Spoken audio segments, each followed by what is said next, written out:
Amado Padre Celestial, gracias te damos este día por disfrutar de la libertad en Cristo Jesús. Gracias porque Él nos ha libertado del pecado, nos ha libertado de la esclavitud del pecado. Gracias porque su palabra nos ha hecho libres. Hoy estamos aquí como personas libres, dándole honra y gloria al Padre, al Hijo y al Espíritu Santo, agradeciéndoles el que nos hayan creado, el que nos hayan hecho a su imagen y semejanza, y el que hayan puesto en nosotros esta necesidad de adorar, de exaltar aún a su nombre. Gracias, Padre, porque en esta hora estamos seguros que tu presencia está en medio nuestro. Y te rogamos que nuestra actitud, nuestros pensamientos y todo lo que somos puedan estar en reverencia y en santidad ante tu presencia. Te rogamos perdones toda iniquidad, perdones todo pecado, todo aquello, Señor, que te ofenda, todo aquello que impida que tú nos bendigas. Te rogamos, lo quites de nosotros. Te lo suplicamos en el nombre de Jesús. Amén. Nuestro tema de hoy tiene por título, por lo que muchos no dan gracias. Y está relacionado con el Día de Acción de Gracias que se celebra el último jueves del mes de noviembre aquí en los Estados Unidos. Muchas personas, después de agradecer por las bendiciones recibidas en el año, después de orar y de disfrutar de su comida favorita, pasan por alto agradecer por las personas que establecieron el Día de Acción de Gracias y también por la ley de libertad religiosa que nos heredaron. Fue en 1620 que 102 corazones, latiendo al unísono por la libertad, se embarcaron en el Mayflower desde Inglaterra hasta las costas de Massachusetts, al noreste de los Estados Unidos. A ellos se les conoce como los padres peregrinos, como los puritanos o como los separatistas. Hermanos y hermanas, llegaron a los Estados Unidos porque se dieron cuenta que no podían adorar a Dios como ellos querían allá en su lugar de origen. ¿Por qué? Porque las leyes terrenales lo prohibían. Por causa de esto, dejaron sus hogares y viajaron hasta encontrar refugio y libertad de culto en una tierra nueva. Este fue el pueblo que dio gracias. Y hablando de la libertad de culto, vamos a abrir la Biblia y meditemos, hermanos, en el libro de Josué, capítulo 24, versículo 15. Josué, capítulo 24, versículo 15.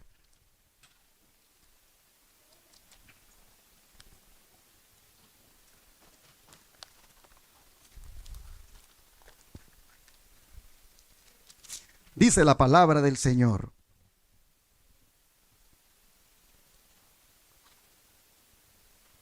y si mal os parece servir a Jehová, escogeos hoy a quien sirváis. Si a los dioses a quienes sirvieron vuestros padres cuando estuvieron al otro lado del río, o a los dioses de los amorreos en cuya tierra habitáis. Pero yo y mi casa, ¿qué dijo Josué? Serviremos a Jehová.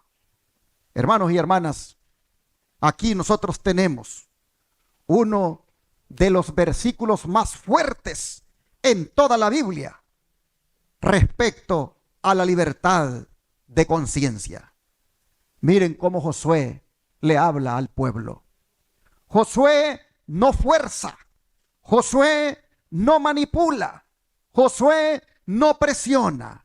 Él dice, si les parece mal. Él dice, escogeos. Él dice, ustedes decidan. Hermanos y hermanas, ¿cuántos creen que Dios nos creó libres? Hermanos, Dios nos creó libres.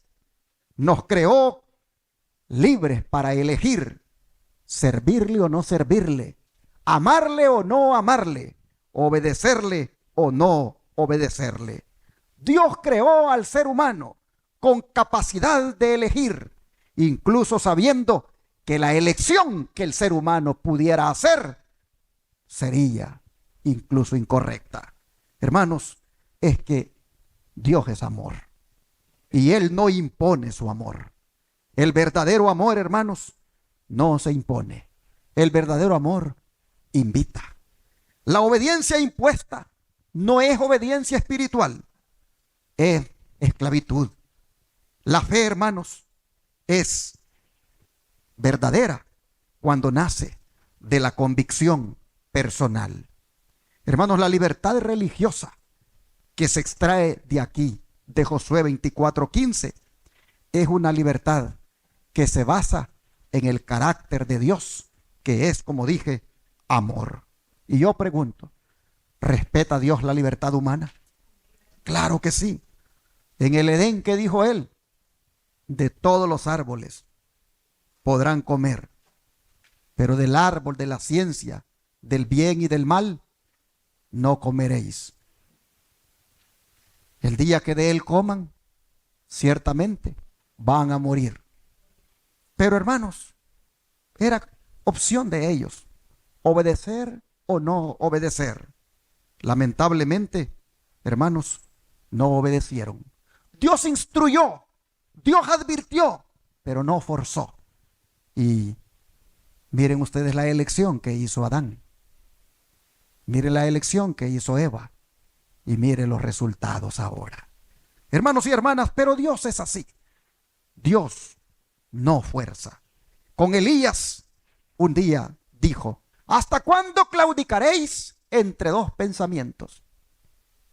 Si Jehová es Dios, servidle. Y si Baal, id en pos de él. Libertad. Hermanos, Dios llama, pero Él deja que uno decida. Un día dijo Jesús, si alguno quiere venir en pos de mí. Y cuando dijo ahí, si alguno quiere, ¿qué estaba diciendo? No fuerzo a nadie. Todos pueden venir si quieren. Si alguno quiere venir en pos de mí. Y el tema de la libertad religiosa, usted lo va a ver a lo largo de la Biblia, terminando inclusive allá en el Apocalipsis, en el último capítulo, cuando dice, el que quiera, tome del agua de la vida. El que quiera. Y así, hermanos, es una constante en la Biblia, donde Dios no fuerza la conciencia, sino que respeta la libertad. Ninguna autoridad humana, por lo tanto, tiene derecho a violar dicha libertad. Oh, hermanos y hermanas, llama la atención que la decisión es personal, porque dice, escogeos hoy. Y también es familiar, porque dice, yo y mi casa. Hermanos y hermanas, este es un versículo relevante en estos tiempos. ¿Por qué en estos tiempos? Porque, hermanos, hoy en día los gobiernos quieren controlar la conciencia. Es más, ustedes saben, Apocalipsis 13 se habla de un poder político religioso que se levanta para controlar la conciencia. Grupos religiosos incluso se están levantando ya, presionando por la uniformidad, porque todos vayamos a la iglesia el domingo, porque todos, hermanos y hermanas, sean cristianos, que esta nación sea una nación de cristianos. Grupos religiosos presionando por eso. Hermanos y hermanas, las libertades están siendo amenazadas. Pero yo pregunto, ¿la libertad religiosa es una concesión del Estado o es un derecho otorgado por Dios? Es un derecho otorgado por Dios. Por eso es que los adventistas, hermanos, valoramos profundamente la separación entre iglesia y Estado.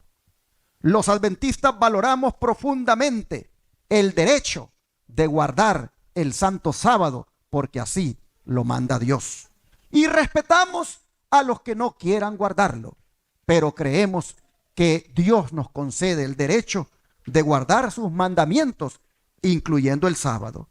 Hermanos, los adventistas del séptimo día creemos en el derecho a vivir y practicar nuestra fe sin coerción, sin que nos presionen, sin que nos obliguen.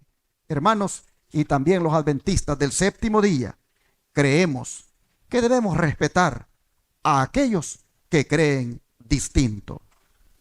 Este día, creo que con el versículo que hemos leído, podemos decir con toda propiedad que los adventistas del séptimo día y toda la raza humana es libre de creer, es libre de adorar y es libre de decidir. Oh, hermanos y hermanas, esta libertad que Josué aquí nos da, donde no nos obliga, sino que nos invita, donde no nos presiona, sino que nos convence, donde no nos fuerza, sino que nos llama. Hermanos, esta libertad es algo por lo cual debemos estar agradecidos. Oh, hermanos y hermanas, llama la atención que cuando se trata de esta libertad, Gálatas 5:1, mire lo que dice. Gálatas 5, versículo 1.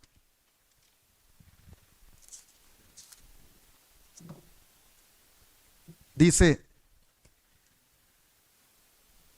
estad pues firmes en la libertad con que Cristo nos hizo libres, y no estéis otra vez sujetos al yugo de esclavitud.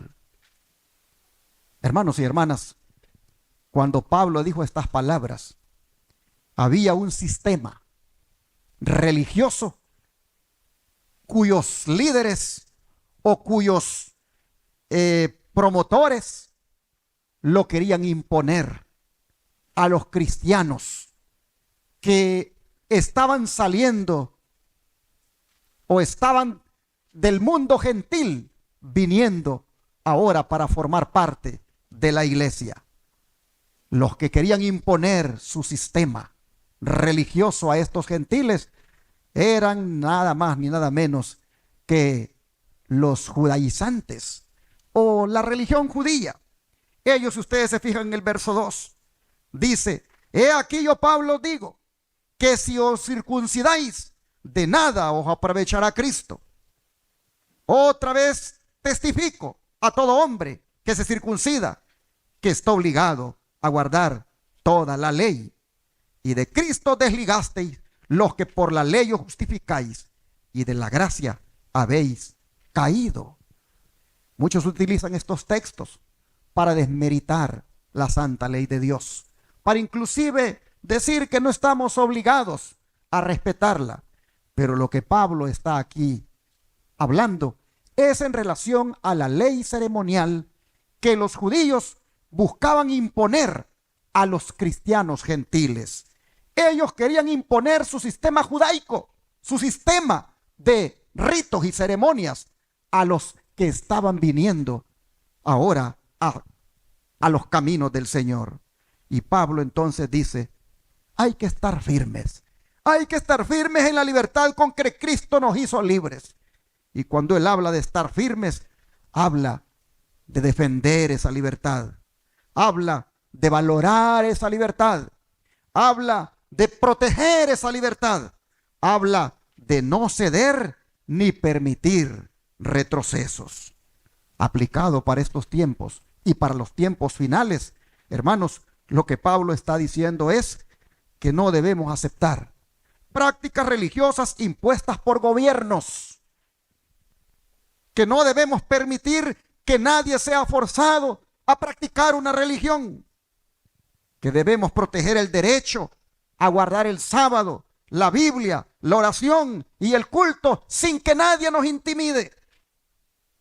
Y es una invitación a rechazar que la fe sea controlada por estructuras humanas, como también es una afirmación de que nuestra conciencia le pertenece solo a Dios. Basado en esto, hermanos y hermanas, es que estos hermanos puritanos, estos hermanos quienes se les conoce como los padres peregrinos, llegaron aquí a las costas de los Estados Unidos. Este fue un pueblo agradecido cuando llegó aquí.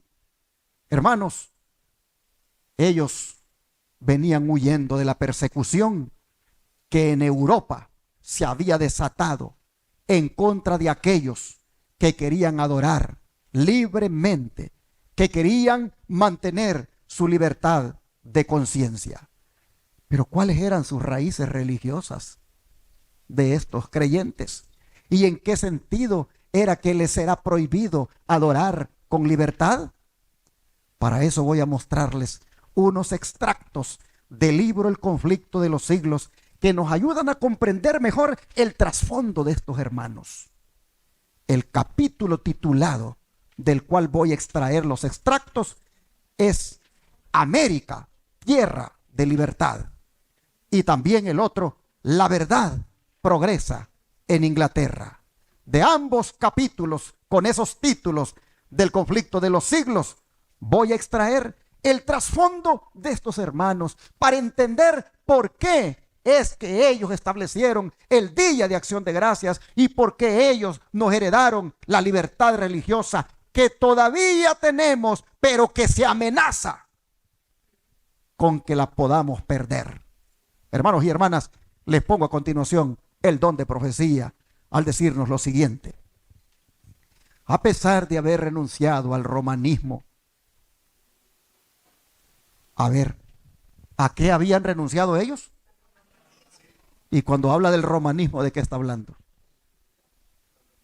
Está hablando de el papado y su sistema de religión. Ellos habían renunciado al romanismo, pero al mismo tiempo, dice, esos reformadores ingleses conservaron muchas de sus formas, de manera que aunque habían rechazado la autoridad y el credo de Roma, no pocas de sus costumbres y ceremonias se incorporaron en el ritual de la iglesia anglicana. O sea que estos que llegaron, voy para atrás, estos que llegaron eran ¿de qué iglesia? De la iglesia anglicana. Y en la iglesia anglicana, los que la dirigían, a pesar de que habían renunciado al romanismo, en esa iglesia conservaban muchas de sus formas. Y aunque habían rechazado la autoridad y el credo de Roma, es decir, del papado de aquel tiempo, sus costumbres y ceremonias todavía, dice, las mantenían en el ritual de la iglesia. Y ellos aseveraban, dice, que estas cosas no eran asuntos de conciencia, que por más que no estaban ordenadas en las Santas Escrituras y por lo mismo no eran necesarias, sin embargo, como tampoco estaban prohibidas, no eran intrínsecamente malas, decían ellos, por la observancia de esas prácticas. Por lo tanto, se hacía menos notable la diferencia que separaba de Roma a las iglesias reformadas.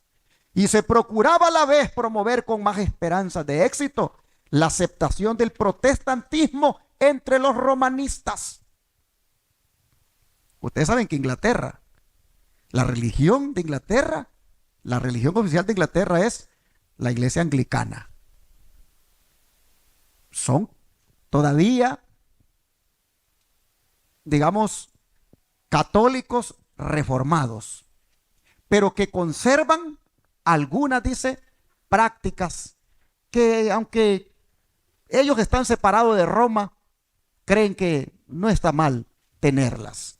Y dice que las tienen porque de esa manera ellos buscan de que los romanistas o el catolicismo acepte el anglicanismo, que es la religión oficial de Inglaterra. Hermanos y hermanas, así que había una iglesia que en Inglaterra que se llamaba anglicana, separada de Roma, pero separada solamente por su credo y por su autoridad papal, porque como hemos leído, en ceremonias y costumbres seguía siendo igual. A ellos les parecía que dichas ceremonias y costumbres no eran del todo asuntos de conciencia, hemos leído, y por lo tanto no estaban prohibidas por la Biblia, y por eso las seguían practicando, de manera que no había diferencia notoria entre la iglesia anglicana y la iglesia católica romana. Pero yo estoy contando historia, eso está ahí en el internet, pero yo estoy trayéndolo del libro El conflicto de los siglos, un libro que todos los adventistas tenemos. Pues dice que tal como ocurre hoy con algunas iglesias del Israel moderno, ellos conservaban costumbres del romanismo.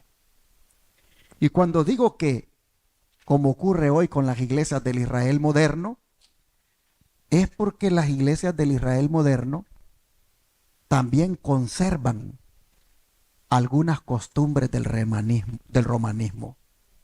¿Como cuáles? La celebración de Navidad, la celebración de los Reyes Magos, la celebración del Día de San Valentín, la celebración del Día de las Madres, la celebración del Día de Pascua, entre otras, hermanos, y del Día del Padre. Quieren las iglesias del Israel moderno seguir atadas al romanismo, manteniendo esas celebraciones. Pero, hermanos, había algo más peligroso. Había algo más peligroso en la iglesia anglicana. Y era esto que sigue diciendo el conflicto de los siglos. En Inglaterra, el establecimiento del protestantismo como religión nacional hizo menguar la persecución, pero no la hizo cesar por completo.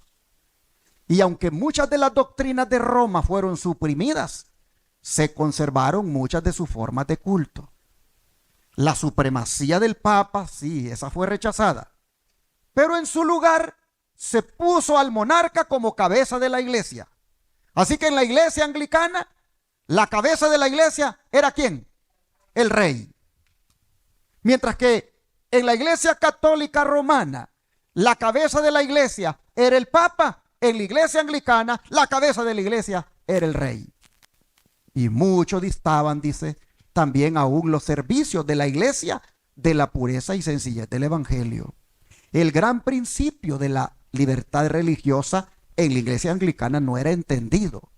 Si bien es verdad, dice que pocas veces apelaron los gobernantes protestantes a las horribles crueldades de que se valía Roma contra los herejes, no se reconocía el derecho que tiene todo hombre de adorar a Dios según los dictados de su conciencia. Se exigía de todos que aceptaran las doctrinas y observaran las formas de culto prescritas por la iglesia establecida. Y aún se siguió persiguiendo a los disidentes por centenares de años con mayor o menor encarnizamiento. Así que, ¿para qué se separaron de la iglesia católica? Solo se separaron porque no se llevaban bien con la cabeza. Solo se separaron porque no se llevaban bien con el liderazgo de la iglesia católica. Y dijeron, en vez de que nos gobierne un papa, queremos que nos gobierne el rey. Y que él sea nuestra cabeza política y religiosa. Pero seguían con la misma actitud contra aquellos que no estaban de acuerdo, contra aquellos que querían adorar con libertad de conciencia. También dice, siguieron tratándolos como disidentes y aún persiguiéndolos con menor o mayor encarnizamiento. Pero ahora escuchen lo que ocurre en el siglo XVII. Millares de pastores, dice, fueron depuestos de sus cargos. Se les prohibió al pueblo, so pena de muerte, de fuertes multas, prisión y destierro, que asistiera a cualquiera reunión religiosa que no fueran las sancionadas por la iglesia. Oiga lo que está haciendo la iglesia anglicana. Está quitándole a los pastores sus licencias de pastores, sus credenciales, porque no se someten a la religión oficial establecida como es la anglicana. Y aún más dice, fuertes multas, prisión y destierro para aquellos que vayan a una reunión que no sea autorizada por el gobierno anglicano. Bueno, dice, los que no pudieron dejar de reunirse para adorar a Dios, ¿qué hicieron entonces? Tuvieron que hacerlo en callejones oscuros, en sombrías bujardías, y en estaciones propicias lo hacían en los bosques y aún a la medianoche. Y en la protectora espesura de la floresta, como en templo hecho por Dios mismo, aquellos esparcidos y perseguidos hijos del Señor se reunían para derramar sus almas en plegarias y alabanzas. Pero a despecho de todas estas precauciones, muchos sufrieron por su fe. Las cárceles rebosaban, las familias eran divididas y muchos fueron desterrados a tierras extrañas. Sin embargo, Dios estaba con su pueblo y la persecución no podía acallar su testimonio. ¿Cuántos de ustedes vieron una manifestación que hubo en estos días pasados? Y todos llevaban unos rótulos que decían, no kings, no kings, no kings. ¿Cuál era la protesta? La protesta era que no quieren un rey en los Estados Unidos.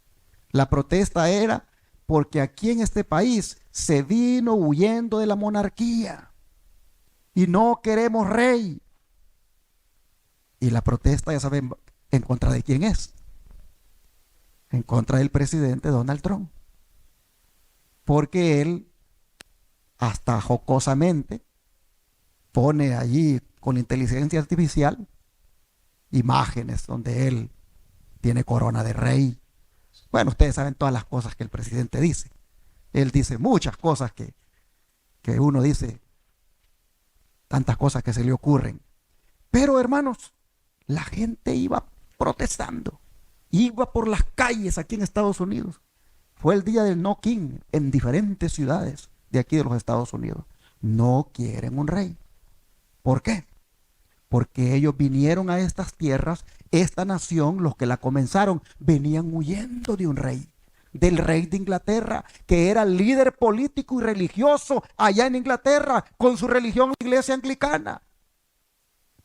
Hermanos, y fue de todas esas barbaridades que hemos leído, que ellos llegaron aquí, porque no podían ellos allá, en su tierra, adorar a Dios con libertad. Hermanos, estos llamados padres peregrinos llegaron a los Estados Unidos y como quisieron ellos purificar la iglesia, se ganaron el nombre de puritanos.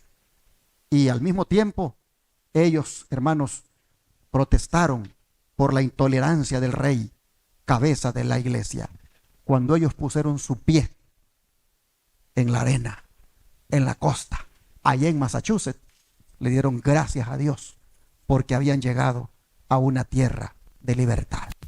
Ellos dieron gracias a Dios porque a partir de ese momento podrían adorar a Dios libres, sin papa y sin rey que les dijera cómo adorar. El de profecía sigue diciendo, muchos deseaban, dice, de estos que llegaron, deseaban ardientemente volver a la pureza y sencillez que caracterizaban a la iglesia primitiva, aquella que fundó el Señor. Y consideraban muchas de las costumbres arraigadas en la iglesia anglicana como monumentos de idolatría y no podían en conciencia unirse a dicha iglesia en su culto. Pero como la iglesia, la anglicana, estaba sostenida por el poder civil y no consentía que nadie sustentara opiniones diferentes en asuntos de formas, a principios del siglo XVII, el monarca que acababa de subir al trono de Inglaterra declaró que estaba resuelto a hacer que los puritanos se conformaran o de lo contrario que fueran expulsados del país o tratados todavía peor. De manera que acechados, perseguidos, apresados, no esperaban mejores días para lo porvenir. Y muchos se convencieron de que para los que deseaban servir a Dios según el dictado de su conciencia, Inglaterra había dejado de ser lugar habitable. Y aquí, hermanos, comenzó el peregrinaje. Y así también comenzó el incremento de su sufrimiento. Pues miren ustedes para dónde huyeron. Algunos decidieron refugiarse en Holanda.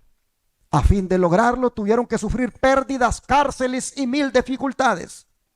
Sus planes eran frustrados y ellos entregados en manos de sus enemigos. Pero al fin triunfó su firme perseverancia y encontraron refugio en las playas hospitalarias de la República Holandesa. En su fuga habían tenido que abandonar sus casas, sus bienes y sus medios de subsistencia. Eran forasteros en tierra extraña, entre gente de costumbres y de lengua diferente de las de ellos. Se vieron obligados a ocuparse en trabajos desconocidos hasta entonces para ellos, a fin de ganarse el pan de cada día. Hombres de mediana edad que se habían ocupado durante toda su vida en labrar la tierra, ahora se vieron en la necesidad de aprender oficios mecánicos. Pero se acomodaron animosamente a la situación y no perdieron tiempo en la ociosidad, ni en quejas inútiles. Aunque afectados a menudo por la pobreza, daban gracias a Dios por las bendiciones que les concedía y se regocijaban de poder tener comunión espiritual sin que se les molestara. Comprendían que eran peregrinos y no se preocupaban mucho por aquellas cosas, sino que levantaban la vista al cielo, su anhelada patria, y así serenaban su espíritu. Hermanos, en esto estos padres peregrinos se parecían a los patriarcas de la Biblia.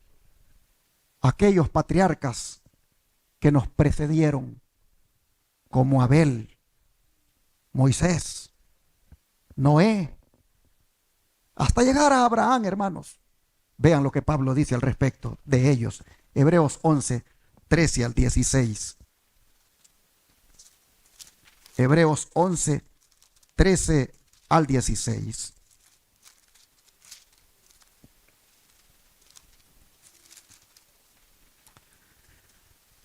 Dice la palabra del Señor: conforme a la fe murieron todos estos. Hebreos 11, 13 al 16.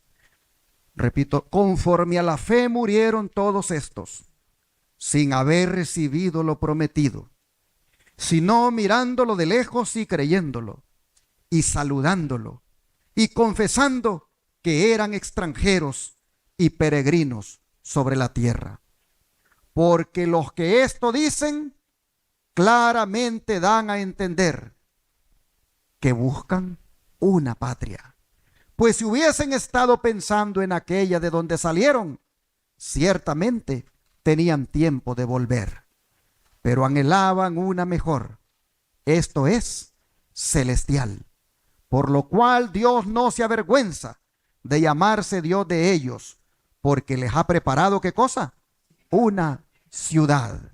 Hermanos y hermanas, o sea, los patriarcas, aunque estaban en el mundo, ellos se daban cuenta que no eran del mundo. Ellos tenían en vista otro propósito más grandioso. Ellos comprendían la condición transitoria de las cosas de esta vida y la permanencia de las cosas que solo veían, dice, de lejos por la fe. Por eso se dice de ellos que ellos buscaban una patria. Hermanos, la fe de ellos miraba hacia adelante. La fe de los patriarcas miraba hacia el futuro, donde nosotros también debemos mirar. ¿Cuántos estamos de acuerdo? Hermanos y hermanas, es posible que nos guste esta tierra de los Estados Unidos. Es posible que nos guste la tierra donde usted vive, hermano, hermana, de la Iglesia del Aire. Es posible que nos guste la casa o propiedad que hemos adquirido. Es posible que nos guste la zona en la cual vivimos. Algunos viven en ciudades grandes, otros en pueblos tranquilos, rodeados de la belleza de la naturaleza. Otros viven en llanuras, otros viven en montañas.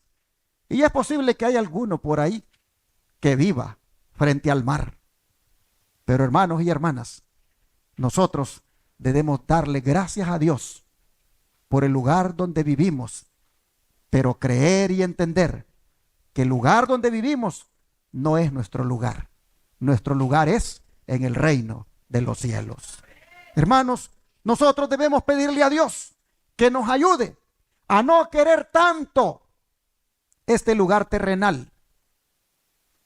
Debemos pedirle a Dios que nos ayude a no tenerle amor al lugar donde vivimos, al punto de preferirlo antes que el mejor lugar del mundo, como es la patria celestial.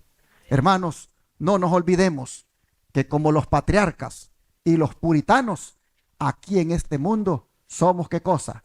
Extranjeros y peregrinos, porque estamos caminando por la fe, esperando llegar a ese lugar bello y hermoso, esperando llegar, hermanos, a la santa ciudad, la nueva Jerusalén. Esa sí es nuestra patria y nuestra ciudadanía es de allí. Por eso el apóstol Pablo dice en Hebreos 12, versículo 22 y el capítulo 13 también y verso 14, dice lo siguiente. Hebreos 12, 22 dice: sino que os habéis acercado al monte de Sión, a la ciudad del Dios vivo, Jerusalén la celestial, a la compañía de muchos millares de ángeles. Capítulo 13, ahora verso 14. Porque no tenemos aquí ciudad permanente, sino que buscamos, ¿cuál? La porvenir. ¿Cuál es ella? La nueva Jerusalén. Hermanos y hermanas, los patriarcas y los padres peregrinos, conocidos también como los puritanos, ellos estaban conscientes que aquí en la tierra no tenían nada permanente y por lo tanto estaban listos para partir, como también nosotros debemos estarlo. Vean lo que sigue diciendo el don de profecía acerca de los padres peregrinos. Aunque vivían en el destierro y en medio de contratiempos, crecían su amor y su fe. Confiaban en las promesas del Señor, el cual no los olvidó en el tiempo de la prueba. Sus ángeles estaban a su lado para animarlos y sostenerlos. Y cuando les pareció ver la mano de Dios señalándoles hacia más allá del mar, una tierra en donde podrían fundar un estado y dejar a sus hijos el precioso legado de la libertad religiosa, avanzaron sin miedo por el camino que la providencia les indicaba. Y así es como ellos llegaron, hermanos, a estas tierras de Norteamérica. Pero antes de salir yo quiero que miren el discurso de despedida que le dio el que fuera su pastor, ya que por alguna razón no se le permitió salir con ellos. Dios por alguna razón no le permitió a ese pastor que saliera con ellos. Pero qué sermón el que le dio antes de salir. Yo le llamo a este sermón el sermón profético de John Robinson. Se los pongo acá. Partieron, dice, los peregrinos de Holanda en busca de un hogar en el Nuevo Mundo. John Robinson, su pastor, a quien la providencia le impidió acompañarlos, en su discurso de despedida les dijo: hermanos, dentro de muy poco tiempo vamos a separarnos y solo el Señor sabe si viviré para volver a ver sus rostros. Pero sea cual fuere lo que el Señor disponga, yo os encomiendo a Él y os exhorto ante Dios y sus santos ángeles a que no me sigáis más allá de lo que yo he seguido a Cristo. Si Dios quiere revelaros, y mire, lo puse en rojo porque por eso dije, yo le llamo el sermón profético de John Robinson. Si Dios quiere revelaros algo por medio de alguno de sus instrumentos, estad prontos a recibirlo como lo estuvisteis para recibir la verdad por medio de mi ministerio. Pues seguro estoy de que el Señor tiene más verdades y más luces que sacar de su santa palabra. Por mi parte, les dijo, no puedo deplorar lo bastante la triste condición de las iglesias reformadas que han llegado a un punto final en religión y no quieren ir más allá de lo que fueron los promotores de su reforma. No se puede, dijo, hacer ir a los luteranos más allá de lo que Lutero vio, y a los calvinistas, ya los veis, manteniéndose con tenacidad en el punto en que los dejó el gran siervo de Dios que no lo logró ver todo. Es esta, le dijo, una desgracia por demás digna de lamentar, pues por más que en su tiempo fueron luces que ardieron y brillaron, no llegaron a penetrar todos los planes de Dios. Y si vivieran hoy, les dijo, estarían tan dispuestos a recibir la luz adicional como lo estuvieron para aceptar la primera que les fue dispensada. Pero hermanos, estoy que no quepo en mi corazón de contento y de agradecido a Dios por las palabras de este pastor, por lo que sigue diciendo. Recordad, les dijo, el pacto de vuestra iglesia, en el que os comprometisteis a andar en todos los caminos que el Señor os ha dado o os diere a conocer. Recordad, les dijo, vuestra promesa y el pacto que hicisteis con Dios y unos con otros, de recibir cualquier verdad y luz que se os muestre en su palabra escrita. Pero con todo, les dijo, tengan cuidado, les ruego, de ver qué es lo que aceptan como verdad. Examínenlo, considérenlo y compárenlo con otros pasajes de las escrituras de verdad antes de aceptarlo, porque no es posible, les dijo, que el mundo cristiano, salido hace poco de tan densas tinieblas anticristianas, pueda llegar enseguida a un conocimiento perfecto en todas las cosas. ¿Qué les parece, hermanos, este discurso de este siervo de Dios? Definitivamente. ¿Cuántos creen que el Espíritu Santo lo estaba dirigiendo, hermanos? Hermanos, él sin proponérselo habló como todo un profeta, pues él nunca se imaginó que de aquellos peregrinos habría un descendiente como lo fue Jaime Guay, fundador pionero de la iglesia adventista del séptimo día, es decir, la iglesia guardadora del santo día sábado como el verdadero día de reposo. Doctrina que Jaime Guay aprendió de los bautistas del séptimo día.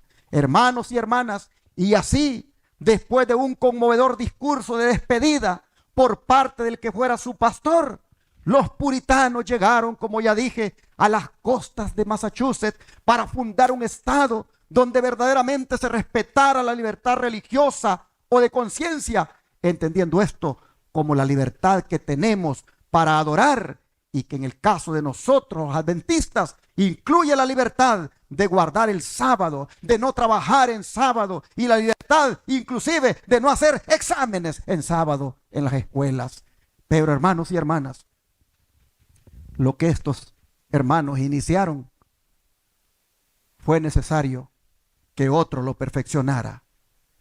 Pues al no haber autoridad civil cuando ellos llegaron, un grupo de religiosos, nada más, al no haber autoridad civil, ellos mismos se constituyeron como dicha autoridad, al mismo tiempo que conservaban sus cargos religiosos, dando como resultado leyes, hermanos, que volvían a atentar contra la libertad religiosa.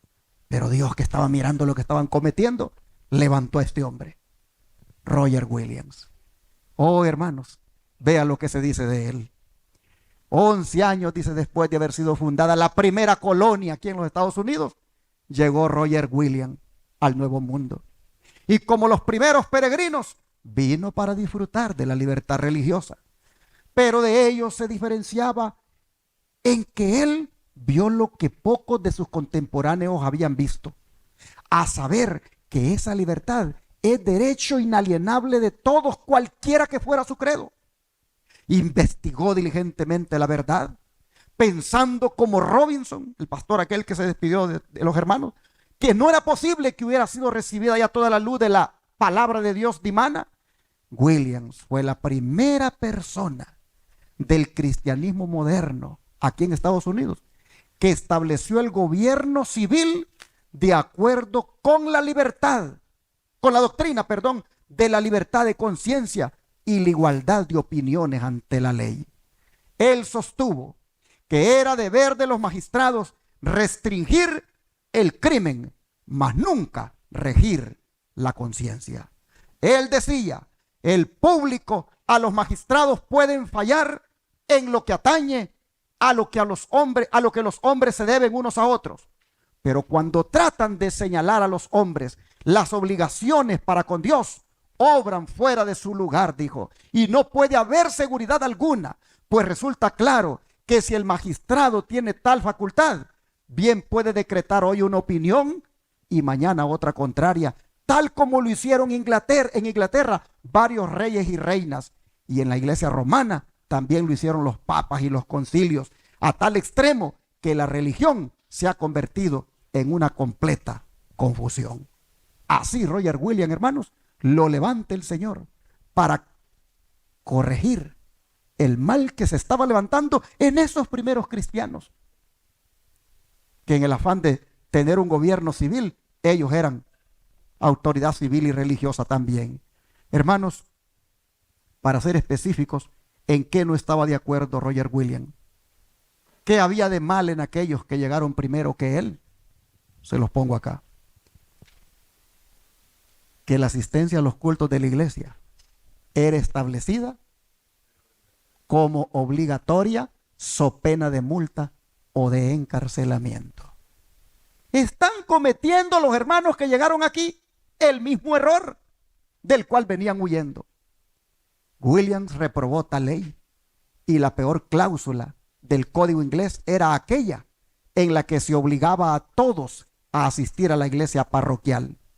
Y él consideraba que obligar a hombres de diferente credo a unirse entre sí era una flagrante violación de los derechos naturales del hombre y era forzar a concurrir a los cultos públicos a los irreligiosos e indiferentes, y era tan solo exigirle que fueran hipócritas. Ninguno, decía él, debe ser obligado a practicar ni a sostener un culto contra su consentimiento. ¿Cómo replicaban sus antagonistas, espantados de los principios expresados por Williams? ¿No es el obrero digno de su salario? Sí, respondía él, cuando ese salario se lo dan los que quieren ocuparle. Y así, hermanos y hermanas, nosotros vemos cómo fueron los primeros cristianos que ellos fueron entendiendo el plan de la libertad religiosa. Hermanos, al punto de que Roger Williams llegó a ser un hombre respetado y querido como ministro fiel, como hombre de raras dotes, de intachable integridad y sincera benevolencia. Sin embargo, dice, su actitud resuelta al negar que los magistrados civiles tuvieran autoridad sobre la iglesia y al exigir libertad religiosa, eso, dice, no podía ser tolerado. Y se creía que la aplicación de semejante nueva doctrina alteraría el fundamento del Estado y el gobierno del país. Y le sentenciaron a ser desterrado de las colonias. Y finalmente, para evitar que le arrestasen, se vio en la necesidad de huir en medio de los rigores de un crudo invierno y se refugió en las selvas vírgenes. Durante 14 semanas, cuenta él, anduve vagando en medio de la inclemencia del invierno, careciendo en absoluto de pan y de cama. Pero los cuervos, dice, me alimentaron en el desierto, y el hueco de un árbol le servía frecuentemente de albergue. Y así prosiguió su penosa huida por entre la nieve y los bosques casi inaccesibles, hasta que encontró refugio en una tribu de indios, cuya confianza y afecto se había ganado, esforzándose por darles a conocer las verdades del evangelio. Después de varios meses de vida errante, llegó al fin a orillas de la bahía de Narragansett, donde echó los cimientos del primer estado de los tiempos modernos, que reconoció en el pleno sentido de la palabra los derechos de libertad religiosa. El principio fundamental de la colonia de Roger Williams era que cada hombre debía tener libertad para adorar a Dios según el dictado de su propia conciencia. Su pequeño estado, Rhode Island, vino a ser un lugar de refugio para los oprimidos y siguió creciendo y prosperando hasta que su principio fundamental, la libertad civil y religiosa, llegó a ser la piedra angular de la República Americana de los Estados Unidos. Pero hermanos y hermanas, esto no fue sino el cumplimiento de aquella profecía de Apocalipsis 12, del 15 al 16, que vamos a leerla y ya también vamos a ir terminando. Apocalipsis 12, del 15 al 16. ¿Qué decía esa profecía? Apocalipsis 12, versículos 15 al 16, dice: y la serpiente arrojó de su boca tras la mujer agua como un río, para que fuese arrastrada por el río. Pero la tierra ayudó a la mujer, pues la tierra abrió su boca y tragó el río que el dragón había echado de su boca. ¿Quién es esta mujer? La iglesia verdadera. ¿Quién es esta tierra que ayudó a la mujer? Los Estados Unidos de Norteamérica. Hermanos, el término tierra en profecía es dado para identificar regiones donde hay pocos habitantes, en contraste con las aguas que representan pueblos, naciones y lenguas. Pero no hay mejor lugar para aplicar este término tierra, hermanos, que a la tierra de los Estados Unidos, donde los padres peregrinos llegaron.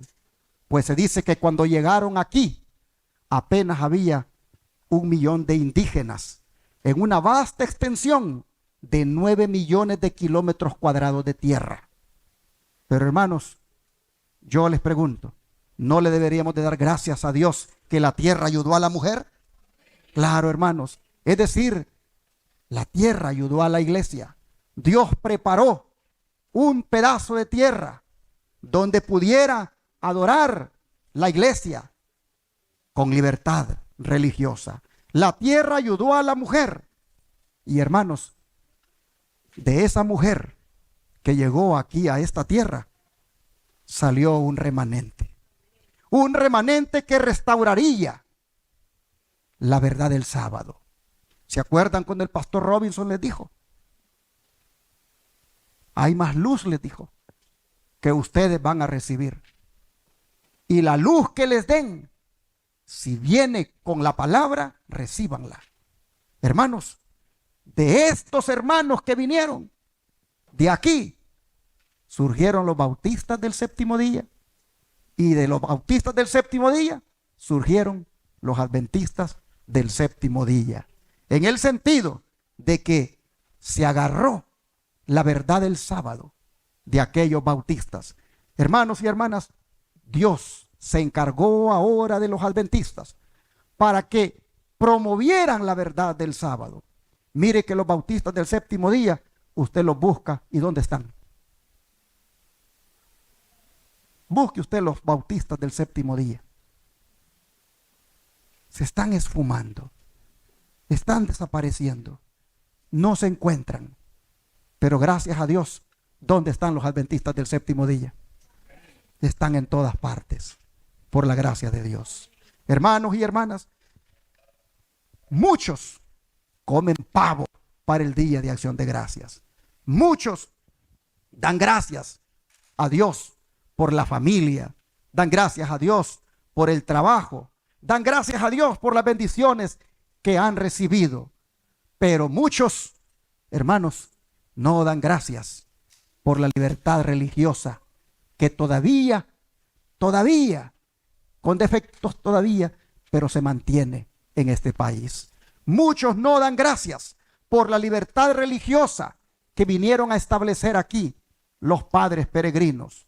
Hermanos, Dios hizo que la tierra ayudara a la iglesia, porque de la iglesia peregrina, de la iglesia que llegó a Estados Unidos, surgiría el remanente que restauraría la verdad del sábado. El sábado, hermanos, tiene que ver con libertad.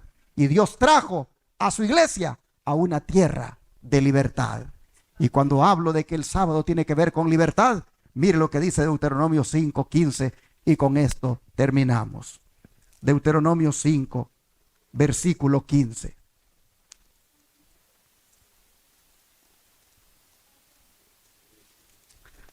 Dice la palabra del Señor: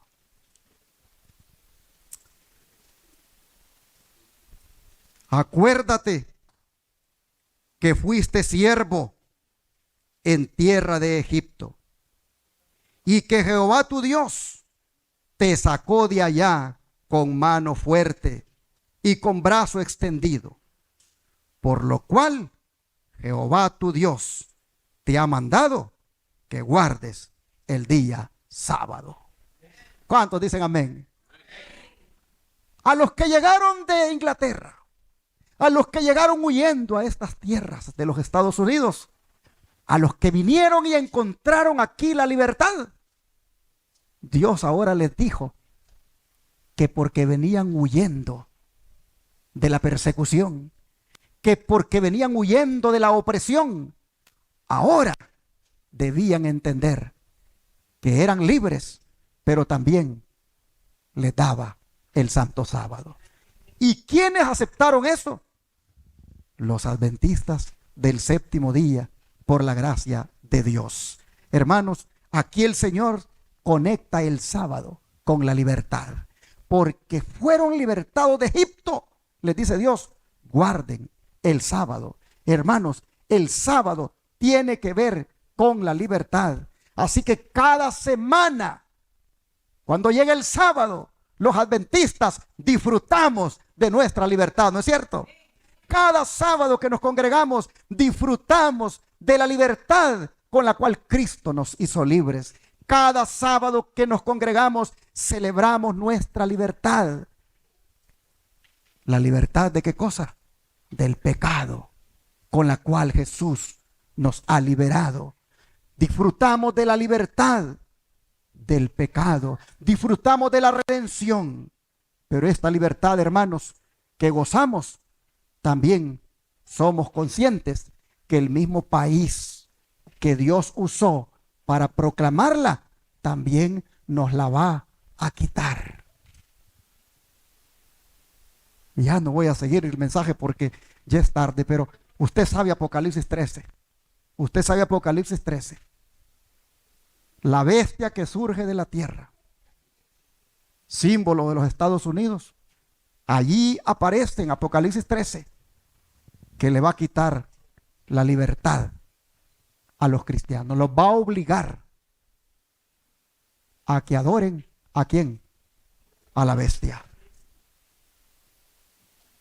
Y los va también a someter a un boicot económico, al punto de que no podrán comprar ni vender a menos que tengan, ¿qué cosa? La marca de la bestia.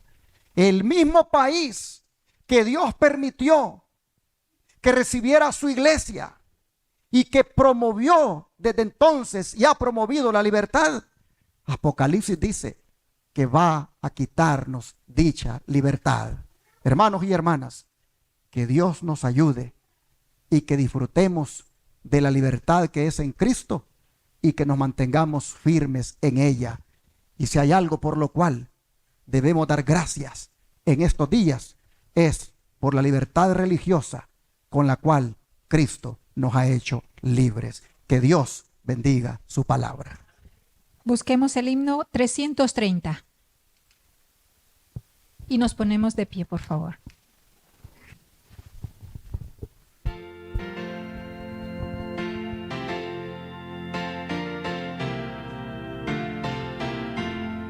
Feliz el día que escogí servirte, mi Señor y Dios. Preciso es que mi gozo en ti lo muestre hoy con obra y voz. Soy feliz, y en tu favor me gozaré.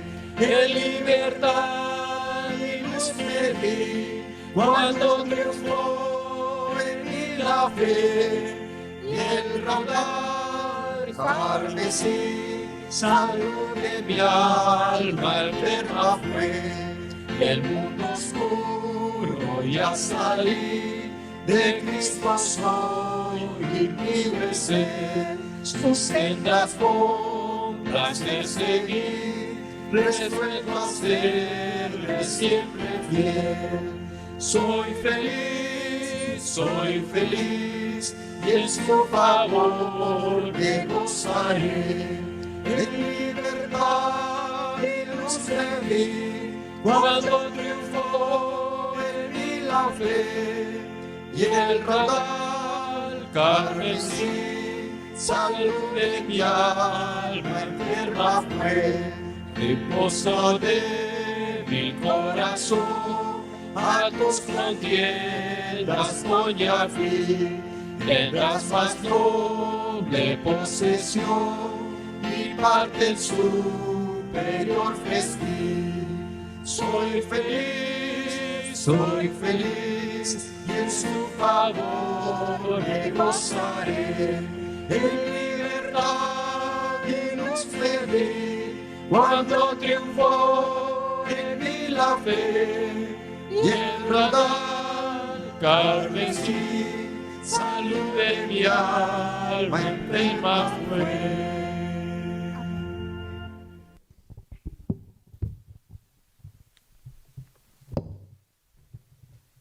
Hemos cantado, feliz el día en que escogí servirte, mi Señor y Dios. ¿Quién escogió? Quite la palabra nosotros, hágalo más personal. ¿Quién escogió? Yo. ¿Nos obligaron? Escogimos. El himno dice, escogimos servir al Señor. Y ese día fue un día, ¿cómo? Feliz. Porque hicimos uso de nuestra libertad. El himno dice, fue feliz el día en que hice uso de mi libertad para servir a mi Señor y Dios.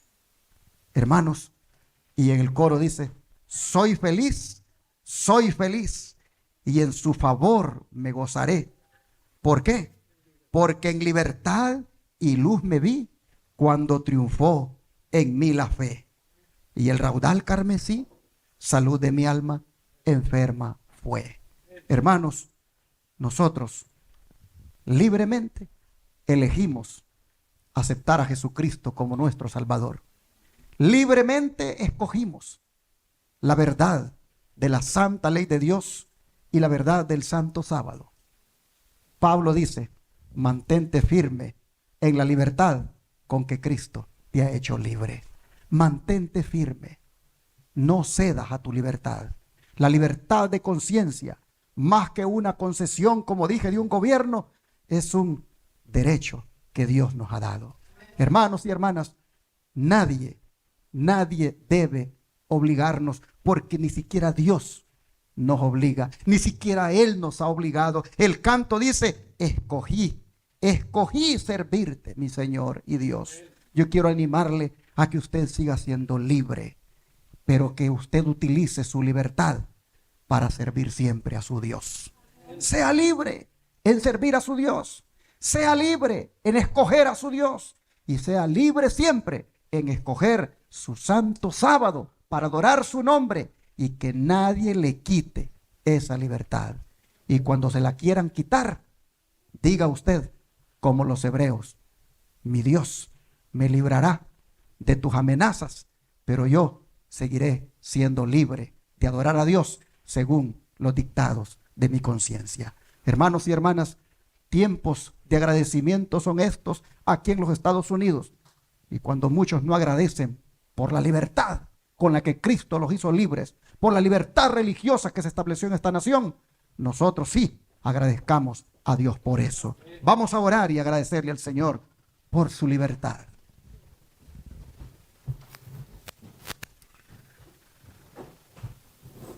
Amado Padre Celestial, le damos gracias porque usted nos ha hecho libres porque usted con su verdad nos ha libertado, porque usted con su sangre preciosa que derramó en la cruz nos ha redimido de la condenación del pecado, nos ha redimido de la muerte eterna. Gracias, Señor, porque usted nos ha hecho libres. Y Padre, queremos suplicarle que esta libertad la mantengamos siempre en nuestro corazón como algo inalienable, como algo que no nos lo pueden quitar, como algo que lo debemos mantener, porque se trata de un derecho que usted nos ha dado. Señor, sabemos que como adventistas del séptimo día, vienen los días cuando seremos probados en nuestra libertad. Vienen los días cuando esta libertad nos será quitada. Pero Padre, nos la podrán quitar por fuera, pero nunca por dentro.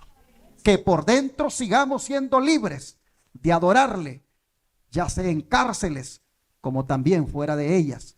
Señor, que donde quiera estemos, en el país donde estemos, en el lugar, sea humilde, rico, pobre, donde estemos, que allí nosotros siempre apreciemos la libertad con que usted nos ha hecho libres y que siempre libremente alabemos y adoremos su nombre. Padre, le damos gracias por esta palabra y le agradecemos por la libertad religiosa que todavía tenemos. Ayúdenos, Señor, para que aprovechando esta libertad, también libremente compartamos su palabra con otros. Se lo pedimos en el nombre de Jesús. Amén.